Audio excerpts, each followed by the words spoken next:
Of course, not all neuronal signals pass from sensation to action in one simple unidirectional flow. This brings us to our third general motif in neuronal circuit organization: recurrence. Recurrence describes the situation where some chain of connected neurons eventually loops back onto itself. Another word sometimes used here is feedback. In the simplest case, neuron A might connect to neuron B, but then neuron B also sends its axon back to neuron A. As you might imagine, more complicated, less direct patterns of recurrence are also possible, sometimes resulting in subtle dependencies between interconnected neurons. Recurrent connections can be excitatory or inhibitory, and a wide range of different kinds of computations can be performed in recurrent circuits, especially when combined with convergence and divergence. One common small circuit motif that relies on recurrence is the so-called central pattern generator, or CPG.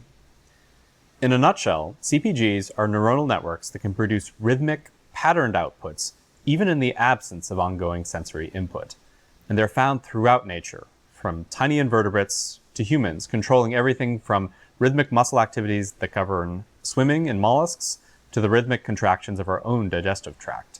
In fact, many complex-seeming motor sequences, like the contractions of our muscles in our legs that enable us to walk, are driven by pattern generators outside of the brain. In fact, we've known since the early 20th century that the basic pattern of muscle activity needed to drive walking can be produced by the spinal cord alone, without need for any descending commands from the brain. How does this rhythmic activity come about?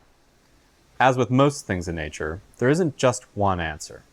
Some kinds of neurons contain specialized mechanisms that allow them to fire rhythmically even in isolation. But a common feature in many CPGs is a recurrent connectivity pattern that causes two or more populations of neurons to fire in a rhythmic way out of phase. In the simplest case, imagine a neuron A that synapses onto a neuron B. When A fires, it will cause B to fire. But B doesn't fire right away. It takes some time for the signal to propagate down the axon of A and to activate the synapse.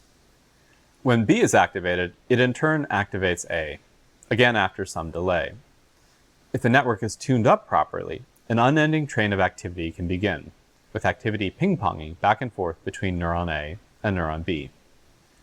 With more than two neurons and different patterns of excitation and inhibition, you can imagine that almost any temporal pattern of activity could be created.